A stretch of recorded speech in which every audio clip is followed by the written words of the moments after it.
Bonjour à toutes et à tous, c'est Eve Bokhara. On se retrouve sur Studio Kalita pour parler des grandes figures d'Israël qui ont souvent donné leur nom à des rues, à de nombreuses rues dans le pays. Alors on parle beaucoup de Wonder Woman en ce moment, qui est interprétée par la somptueuse Gal Gadot, actrice israélienne, est-il nécessaire de le rappeler? Eh bien certains destins n'auraient rien eu à envier à Wonder Woman, sauf peut-être la fin. Car Hana Senesh, dont nous allons parler aujourd'hui, est une petite fille juive née à Budapest, en Hongrie, en 1921, devenue une héroïne pendant la guerre et qui a donné son nom à de nombreuses rues, même peut-être, dit-on, plus que Golda Meir. Elle est par contre morte à 23 ans, plutôt que Wonder Woman. Mais quelle vie elle a eue, Hana Senesh? Elle fut l'une des 37 volontaires enrôlées pendant la Seconde Guerre mondiale pour suivre l'entraînement spécial britannique afin d'être parachutée et infiltrée en Europe en vue d'aider à sauver les Juifs et servir d'agent de liaison avec l'armée britannique, une espionne. Hana Senesh est au départ une petite fille qui aurait pu avoir un destin normal si elle n'était pas née à une époque terrible pour les Juifs.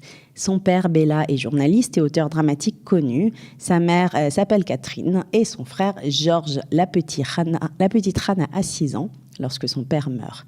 Curieuse de tout, douée pour la littérature, elle écrit des poèmes dès son plus jeune âge. Elle souffre, on a entendu tout à l'heure le magnifique Eli Eli.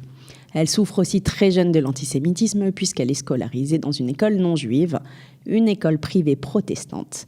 Elle est là-bas la risée de ses camarades et elle subit sans cesse des brimades. Ce sentiment et la conscience que la situation des Juifs dans l'Europe de cette époque est de plus en plus difficile vont la pousser à se rapprocher paradoxalement de son judaïsme.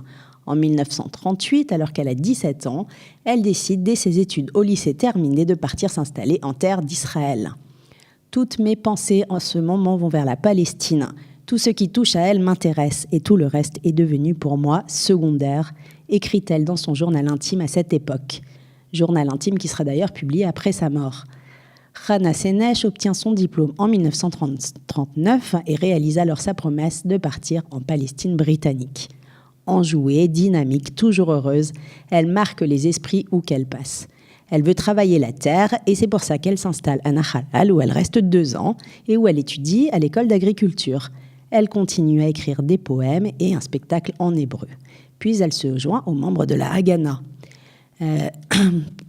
C'est dans le kibbutz Sdod Yam, en 1941, qu'elle écrit le fameux Eli Eli qu'on entend dans tous les jours de souvenirs en Israël, notamment Yom HaShoah. Mais en 1943, les nouvelles les plus terribles arrivent jusqu'en Palestine sur le sort des Juifs en Europe. Arrestations, déportations, morts. La Hongrie, le pays de naissance de Hana, n'est pas encore touchée, mais Hana pense à tous les autres et elle se ronge de ne pouvoir faire quelque chose pour eux. Lorsqu'elle apprend qu'un projet se met en place pour former de jeunes Juifs d'Eretz Israël au parachutisme afin d'aider les Juifs allemands à fuir, elle se porte immédiatement volontaire. Et nous verrons la suite demain. Merci.